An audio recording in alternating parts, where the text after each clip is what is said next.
frequência nossas entrevistas. Estamos hoje com o Dr. Gonçalo Decina, que é um especialista conhecido na área de saúde e também de políticas de saúde.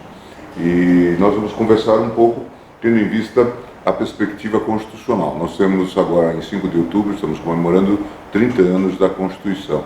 Talvez um dos núcleos importantes da decisão constituinte tenha sido a construção, no plano constitucional, do SUS. Ele já era, de certa forma, almejado e, de certa forma, bosquejado na legislação pré-constitucional, mas se consolida de uma maneira como um direito, inclusive, universal na Constituição de 1988 e é, sem dúvida nenhuma, junto com o direito à educação, o mais importante direito de feição social e certamente também é aquele mais esperado por parte de todas as pessoas. Mas nós temos aí um quadro bastante preocupante, né, apesar de um experimento institucional relativamente exitoso, podemos dizer, né, que é a integração da União, dos Estados e dos municípios, e temos também aquilo que descamba na judicialização. Eu queria que o senhor falasse um pouco sobre a sua visão do SUS e depois para nós tratarmos um pouco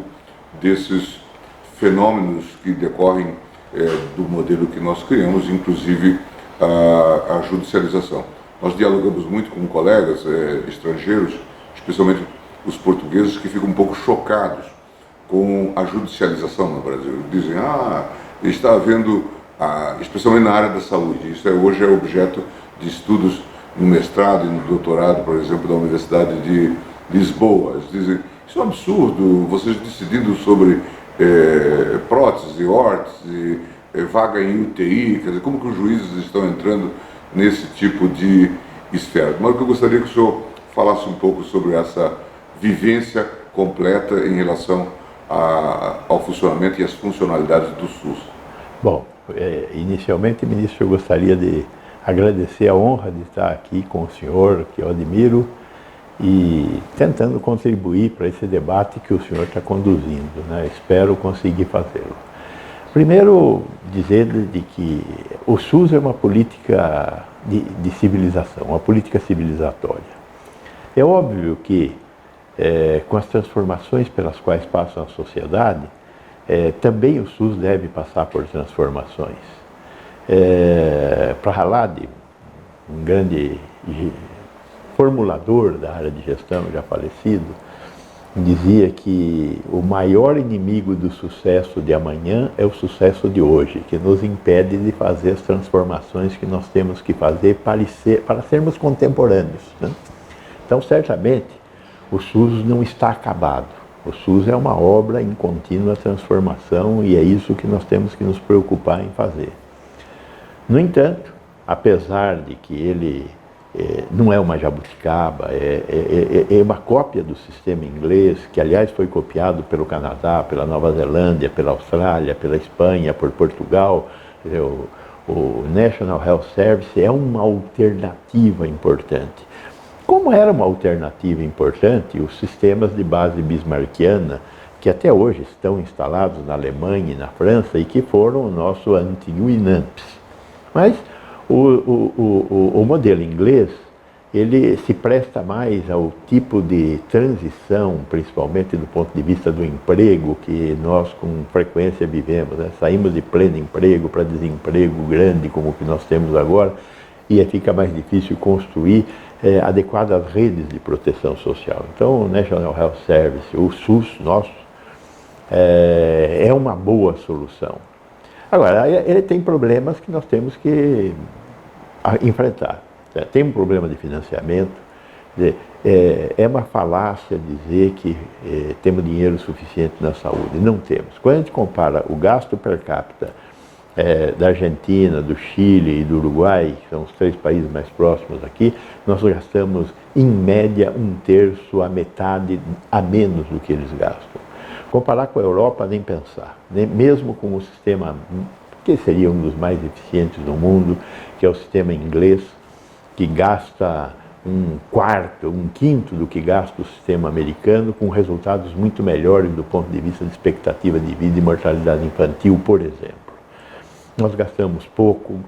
Quando a gente compara o gasto per capita do SUS com o gasto per capita do setor privado no Brasil, assistência médica supletiva, o SUS gasta metade do que gasta a assistência médica supletiva.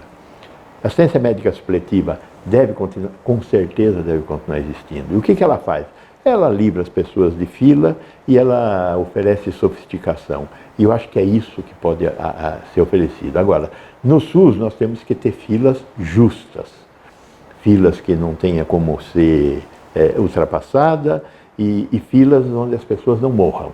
Então, filas que sejam como existem nos países desenvolvidos. Não existe país com um sistema universal sem fila. A fila faz parte da equação. Nós temos a produção de serviços não é estocástica, então tem que ter fila para regular. Não tem saída. Agora, as pessoas não podem morrer na fila e não pode haver mudança de ordem na fila. Como a fila de transplantes. O Brasil tem o maior sistema público de transplantes do mundo. E todo tem fila e as filas são absolutamente corretas e aceitáveis. Então temos que organizar filas para as outras condições clínicas, além das questões do transplante. Então, primeira questão, nós temos que melhorar o perfil de financiamento. É óbvio que eu não acho que a gente vai melhorar o perfil de financiamento da noite para o dia. Nós temos que resolver problemas do crescimento econômico. Do crescimento econômico, não tem saída. Né? A emenda constitucional 95, eu entendo que ela tenha sido feita num momento em que nós estávamos querendo devolver um mínimo de confiança para a nação. Ela não conseguiu cumprir com esse papel, porque nós continuamos com uma desconfiança fantástica do Estado. Nós vamos ter que repensar num novo instrumento. É impossível ficar 20 anos sem aumentar investimentos públicos. Né? Eu acho que há um razoável acordo sobre isso, o resto é hipocrisia e falácia. Então temos que repensar no modelo de equilibrar contas do governo federal e dos governos estaduais e municipais. Essa é a grande tarefa, primeira grande tarefa do próximo governo. Agora, repensada, não resolvida, repensada a questão do financiamento, temos a questão da gestão. É inegável que nós somos ineficientes. Somos ineficientes no setor público, somos ineficientes no setor privado. Temos que mudar a nossa capacidade de produzir com a mesma quantidade de recursos melhores resultados. E a terceira questão é a questão do modelo de produção de serviços e ações de saúde. Nós tínhamos uma carga de doenças, que era uma carga de doenças basicamente de doenças infecto-contagiosas, então diarreias e pneumonias. A diarreia e a pneumonia exigia 1, 2, 3 consultas e se resolvia o problema. Essa carga de doença mudou. Nós hoje morremos de doenças crônico-degenerativas. Né? Então, mais de 70% da nossa carga de doença está entre cardiovasculares, oncologia, violência e basicamente é isso. Como é que resolve o problema de hipertensão e diabetes? Não resolve, não tem alta de hipertensão e diabetes.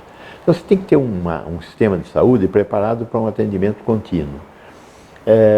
E tem que ter um sistema de saúde preparado para atender as consequências das doenças crônico-degenerativas. Então, antigamente, vacinação e um pouco de melhores condições de vida reduziu a mortalidade infantil. Hoje, para nós continuarmos trazendo a mortalidade infantil abaixo do que ela está, que é 14 por mil nascidos vivos, e chegarmos próximos dos países desenvolvidos, que estão em 3, 4 por mil nascidos vivos, nós temos que resolver um problema da mortalidade perinatal, que aí nós temos que discutir a questão do aborto, não tem jeito, e nós temos que resolver as condições de assistência à saúde para conseguir reduzir essa mortalidade. Então, no caso das doenças cardiovasculares, a pessoa está tendo os sintomas clássicos ou de um AVC, um acidente vascular cerebral, ou de um infarto do miocárdio. O que tem que fazer? O SAMU tem que chegar em 10, 12 minutos nesta casa. Faz o eletrotransmite por telemedicina e tem uma informação. Comece já a aplicar uma droga trombolítica, que dissolve trombos. Já faz a injeção. O SAMU tem que estar no máximo a 1h30 de distância de um hospital com capacidade de intervenção em artéria. Chegou no hospital, já tendo feito a droga trombolítica, se necessário, chegou no hospital, vai para fazer o stent em 1,5 hora, tendo feito o stent até 1h30 após o início dos sintomas, não existe morte celular, nem cerebral nem cardíaca. Em 2 dias, o paciente está fora do hospital com vida como ele tinha antes. E aí, o que é necessário fazer? Dar continuidade às medidas, porque a hipertensão continua lá, a diabetes continua lá. Então ele precisa continuar. Isso se chama promoção da saúde. A parte hospitalar é atendimento médico, é medicina curativa. Mas a parte que precisa ser feita antes dele ter e depois dele ter é o que nós chamamos de promoção da saúde. Promoção da saúde, diferentemente de tudo que a gente faz na saúde, é algo que o indivíduo faz por ele mesmo. É uma mudança conceitual na assistência à saúde. Como é que eu faço para as pessoas acordarem para a necessidade de ter atividade física? Como é que eu faço para as pessoas acordarem que elas têm que parar de fumar, que elas têm que ter uma alimentação mais saudável? Eu preciso dar essa informação para elas e elas precisam tomar a decisão de fazer. Elas precisam tomar a decisão de fazer. Como fazer para as pessoas decidirem ter uma vida ativa, ter uma alimentação melhor, pararem de fumar? Isso é promoção da saúde. É uma decisão própria das pessoas. Então, essa transformação no modelo assistencial é uma transformação que nós vamos ter que fazer. Cultural, né? Cultural.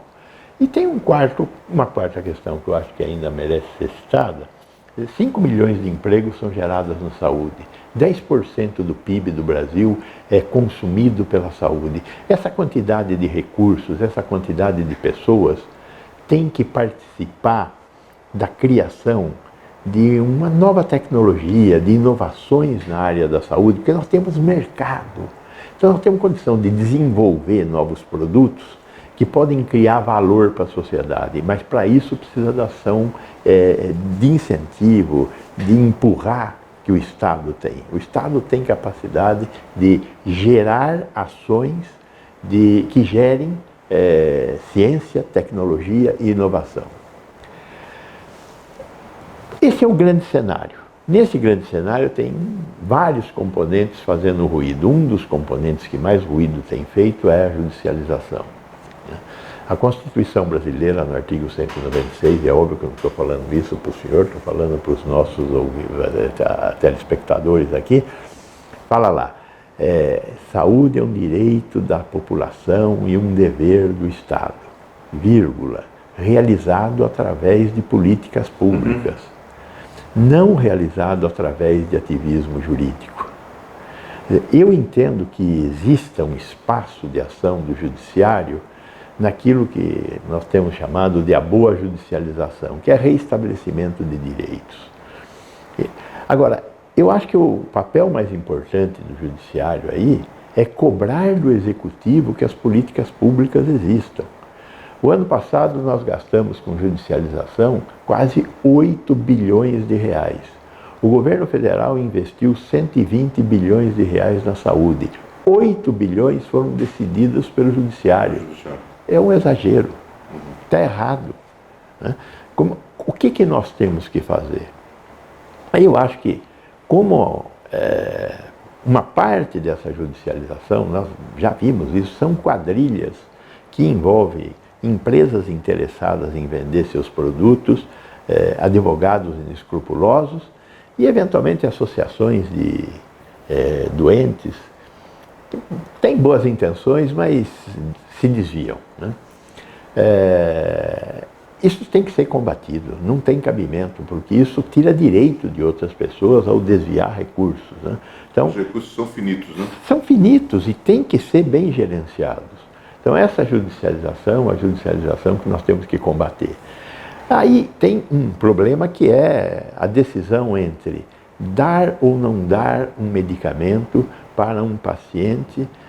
Às vezes é um medicamento que está sendo prescrito e ele não tem registro na vigilância sanitária. Às vezes é um medicamento que está sendo prescrito e ele é uma prescrição que a gente chama de off-label, que é um medicamento que é prescrito sem estar na bula que ele serve para aquilo, mas algum médico resolve experimentar. É uma feitiçaria, não tem cabimento. né? Não tem cabimento. Então, para isso existe um negócio chamado medicina baseada em evidências, que deve orientar a ação do juiz. E aí eu acho que o Conselho Nacional de Justiça está construindo um caminho interessante, que é esse caminho de ter varas especializadas em todos os estados em saúde. Então, um juiz que vai se especializar na área da saúde vai saber interpretar melhor essas condições e ter o apoio de um núcleo de avaliação de tecnologia em saúde que vai buscar, na medicina baseada em evidências, a melhor evidência para utilizar, a tomar a decisão de utilizar ou não aquele medicamento, que até pode ser, em algumas circunstâncias, existem casos bastante já pacificados, de uso off-label, mas são raridades, são raridades. Então, acho que nós temos que reduzir a judicialização com essa disposição. Estados que estão mais avançados na utilização dessa alternativa, como é o caso de Minas Gerais e do Rio Grande do Sul, tiveram de redução de mais de 80% dos casos de judicialização no último ano. Então, nós temos que caminhar nesse caminho. E discutir a ação do judiciário junto com a discussão da ação do próprio executivo, que tem que ser mais eficaz, mais efetivo nas suas proposições. Eu me lembro que estive num seminário, acho que foi em 2009, em Princeton, e lá tem especialistas, e claro, discutiam também a questão americana, mas tem especialistas que se dedicam ao estudo da nossa realidade, inclusive brasileiros. O professor João Bill, por exemplo, se dedica a esse estudo, faz pesquisa de campo no Brasil, e ele chamava atenção para duas questões. Primeiro, aquilo que o senhor chamou de judicialização do bem. Ele dizia, dada a implementação deficiente de políticas públicas, muitas vezes a atuação do judiciário ela é corretiva. E citava casos que ele tinha visto na Grande Porto Alegre, a partir de estudo de casos e de campo, em que doentes renais crônicos, na verdade, só tinham acesso ao tratamento regular por conta da intervenção da Defensoria Pública e tal. Hoje acho que já até avançamos muito. São Paulo acho que tem dado exemplo na ideia de uma certa integração entre esses órgãos, judiciário, defensoria e também a própria administração. Mas eles também chamavam atenção para uma outra questão que nós nunca levamos em conta.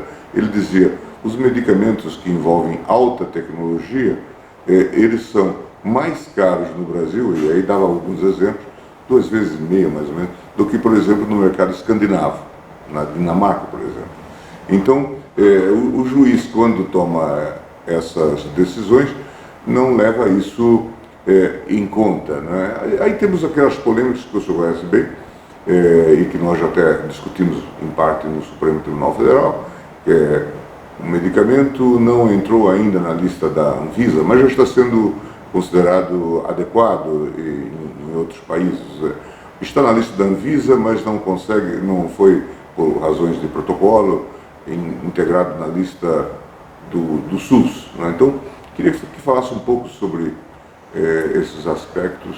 Veja, aí temos duas questões.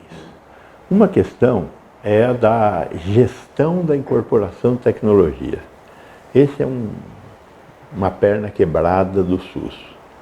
Nós temos dois sistemas de gestão de tecnologia. Um sistema que é operado pela CONITEC, que é a Comissão Nacional de Incorporação de Tecnologia, que é operada pelo Ministério da Saúde. A gente precisa entender duas coisas. A Anvisa tem a responsabilidade de dar a autorização de comercialização.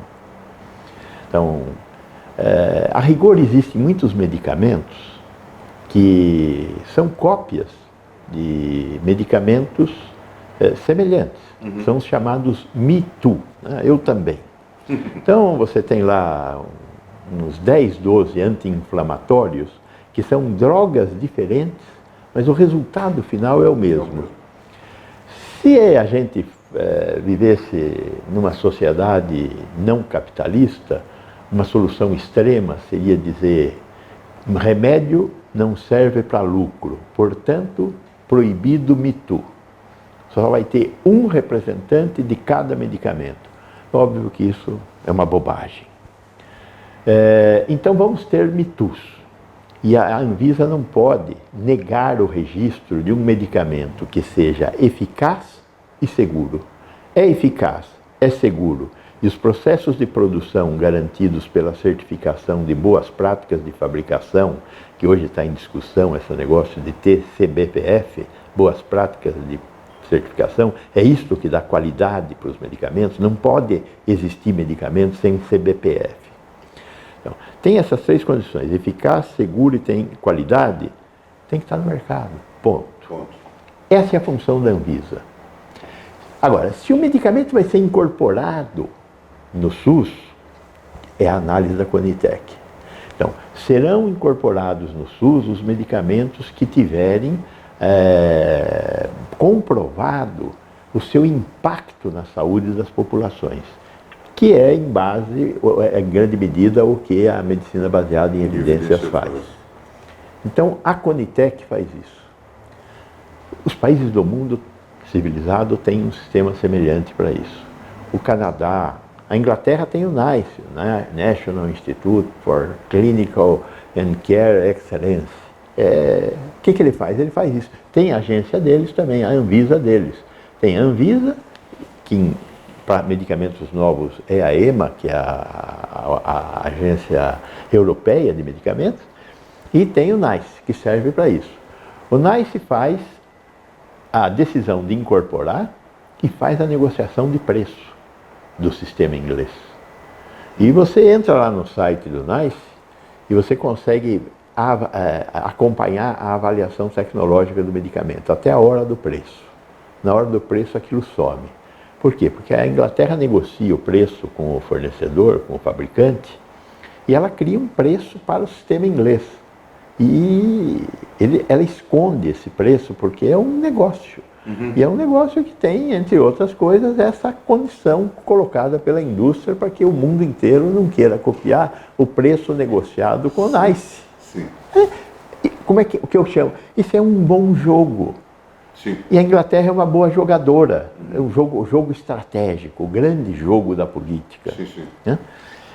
No Brasil, a Anvisa, ela faz o registro, discute o preço de lançamento, que não é o preço que o Ministério da Saúde vai pagar. Aí a Conitec toma a decisão em relação ao SUS. E em relação à assistência médica privada, que é a Agência Nacional de Saúde Suplementar, que tem 25% da população, tem um outro sistema de administração de tecnologia. Então, nós temos um sistema de administração de tecnologia para rico e um sistema de administração de tecnologia para pobre. Está errado. Nós temos que ter um único sistema. Quer dizer, integrar os dois sistemas. Quando eu incorporo uma tecnologia aqui, essa tecnologia tem que estar lá também. Então, essa é uma discussão importante que este próximo governo vai ter que tomar. Eu acho que eu não considero isso um erro. Eu considero isso um caminho que está em construção, que é o caminho da administração de tecnologia, que o mundo inteiro... O NICE é um negócio que tem 10 anos. Num país como a Inglaterra, um negócio que tem 10 anos está de fraldas. Né? A nossa Conitec está evoluindo, tem 3, 4 anos, antes dela tinha alguma coisinha, mas nós estamos aprendendo. Então, a administração de tecnologia, da inclusão de tecnologia no sistema de saúde, porque aí eu estou me referindo a todo o sistema de saúde, que é a responsabilidade do setor público. Então, vigilância sanitária não serve só para o setor público, é para toda a sociedade, vigilância epidemiológica, e a gestão de tecnologia também deve ser assim. Quem quer fugir de fila e ter sofisticação, que pague um pouco mais a isso e vai ter. Agora, essa é uma questão, portanto, esse é um pano de fundo. Tem um outro pano de fundo, que é a questão do custo das novas tecnologias. Então, quando uma tecnologia não passa pelo processo de negociação, é lançada nos Estados Unidos e é para uma pequena quantidade de pessoas, e o custo aqui no Brasil para registrar, tem um custo para registrar. Agora, se é uma quantidade muito pequena de pacientes, às vezes a indústria pode não ter nem interesse em registrar essas drogas. E aí ela pode ser conseguida via judicialização. Quando ela é conseguida via judicialização, o juiz manda comprar e o Estado não tem nem como negociar preço. Então ela vai ser paga pelo preço cheio. Aí é uma diferença muito grande do preço pago nos países europeus. É o dobro, o triplo, o quádruplo do preço. Então esse é um problema da judicialização. Quer dizer, não existe negociação do preço porque o juiz manda comprar ou prende. É imperativo. Como resolver isso? Eu não sei ainda. A outra questão é que existem certas drogas, agora nós estamos discutindo aí o sofosbuvir. O sofosbuvir é uma droga que cura 95% das hepatites C. Nós tínhamos uma expectativa de ter 1,5% dos nossos 200 milhões de habitantes com hepatite C. 1,5% dá 3 milhões de habitantes, é gente que não acaba mais. Quando esse produto foi lançado por $85 mil o tratamento. Negocia daqui, negocia de lá, ficou por $6 mil. Fantástico. Agora a Fiocruz está propondo um genérico do sofosbuvir por R$ 1.500. O que o Estado deve fazer? Tem a lei de proteção de patentes. No Estado de Direito, nós devemos jogar a lei de proteção de patentes na lata do lixo? Eu acho que não. Agora, na lei de proteção de patentes, tem lá um artigo que fala que no interesse da saúde pública você pode fazer o licenciamento compulsório. Então, o Estado tem que usar a sua capacidade de fazer o licenciamento compulsório para negociar com o fabricante do sofosbuvir. E se ele chegar perto do preço, criar uma condição que inclusive serve para o resto do mercado como sinalização de como este país soberano e democrático e capitalista vai conduzir essas negociações daqui para frente. E existe um outro território, que é um território que eu não sei como é que nós vamos resolver, porque não é um problema brasileiro, é um problema do mundo. A Europa aprovou um produto que é utilizado para tratar uma dislipidemia raríssima. A Europa tem, a comunidade europeia tem algo em torno de 500 milhões de habitantes. Tem 80 casos dessa dislipidemia por ano. Foi aprovado um produto para tratar essa dislipidemia. As pessoas que morriam não morrerão mais, mas custa 1.100.000 euros por ano. 1.100.000 euros. O que fazer? Então, este problema é um problema que os países têm que sentar com a indústria farmacêutica, têm que discutir. Quer dizer, 1.100.000 euros para 80 pacientes serem tratados, até para a comunidade europeia, é um abuso. Né? Então, como é que vamos negociar isso? Eu acho que isso está no nosso futuro. Nós estamos criando agora essa coisa da medicina personalizada. Quer dizer, diagnósticos que são orientados pela genética, pela inteligência artificial, tratamentos que são muito individualizados, e tudo isso tem um custo muito diferenciado, mas que trazem qualidade de vida e mais vida com qualidade. Esse futuro é um futuro que as sociedades vão ter que aprender a negociar. E certamente vai ser importante, nesse processo de negociação, a participação importante do judiciário. Quer dizer, o judiciário vai ser um moderador dessa discussão entre o executivo e a sociedade e as indústrias que estão produzindo esses produtos, que estão pesquisando, gastando dinheiro para pesquisar esses produtos, que sim servem para elas ganharem dinheiro, mas sim também servem para dar qualidade de vida. Então, o senhor vê o SUS dentro de um processo, é claro que temos carências de recursos, temos que continuar discutindo essa temática. O modelo administrativo do SUS, em termos constitucionais, ele se afigura um tanto quanto, usar uma expressão um pouco demodé hoje, mas revolucionário, porque, no fundo, ele faz vamos dizer assim, um acoplamento, né, de funções da União, dos Estados e dos municípios, né, Mas é claro que isso é um modelo muito exigente, porque exige algo que a nossa cultura de modelos estanques não levava em conta. Né? E eu queria que fizesse um pouco de consideração sobre isso.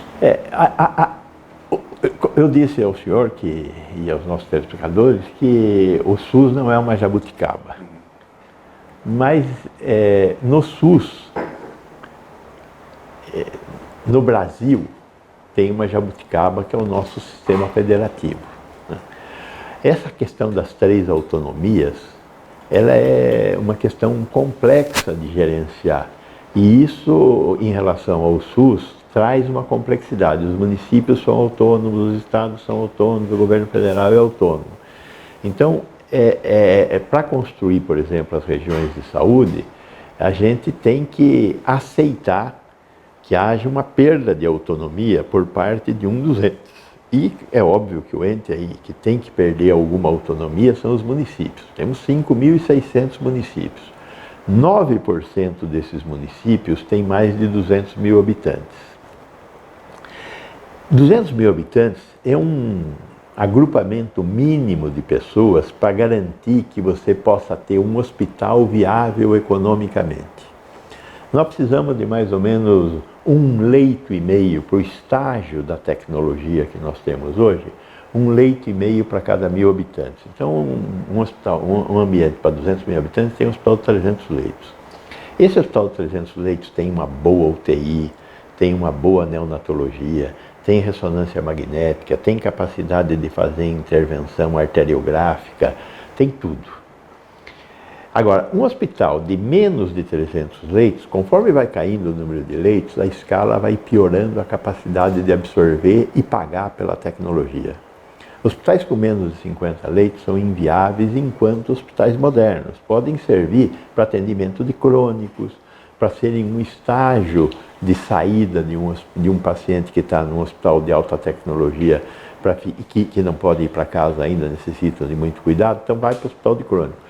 Nós temos que reestruturar essa rede. Agora, reestruturar essa rede implica em rediscutir como estruturar a Federação Brasileira. Nós temos que revisitar isso. E esse sentimento nativista de que eu tenho que ter um hospital em todos os municípios para nascer no meu município é uma bobagem que nós vamos ter que discutir. Né? E a questão da incorporação de tecnologia também. Sim, porque se o hospital tem condições de... Veja, uma equipe de cirurgia cardíaca que opera menos de 200 casos por ano tem piores resultados do que uma que opera mais de 200 casos, ou seja, ela mata pessoas desnecessariamente. Então, hoje, para fazer transplante, quem deixa fazer transplante é o Ministério da Saúde. Ele determina quem faz transplantes. Então, precisa ter centro transplantador no Tocantins? Não precisa e não deve ter. Quer dizer, os tocantinenses têm que ser deslocados para um centro que tenha condição mais próximo. Tem certos procedimentos, por exemplo, remoção de cabos de marca-passo. A gente põe o marca-passo, tem milhares de brasileiros com marca-passo. De 5 em 5 anos, precisa trocar o cabo do marca-passo, trocar a bateria, etc. O cabo do marca-passo, ele adere ao sistema venoso. Quando você vai retirar o cabo, às vezes você consegue arrancar, mas às vezes não consegue arrancar. Qual é a saída? Fazer uma cirurgia aberta, porque aquilo fica tudo grudado na veia cava, e abrir a veia cava e retirar o cabo.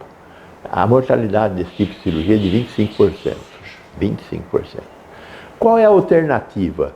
Tem um roto-router, que é um roto-router mecânico ou a laser.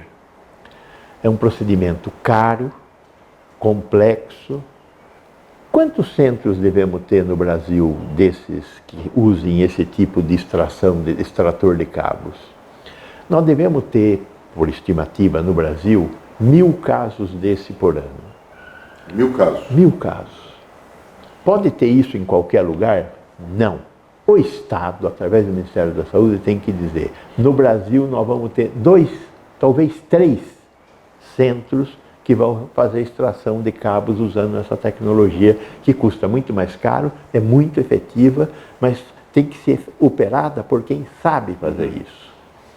Então, nós temos que caminhar para ter um sistema de gestão de tecnologia que chegue a isso. A França tem. Você, para comprar um tomógrafo, uma ressonância magnética na França, precisa de licença do Estado, num país capitalista. Precisa de licença do Estado. Porque a gente sabe que quanto mais tecnologia você oferecer, mais você vai consumir, muitas das vezes sem necessidade, como é o caso da ressonância magnética nuclear.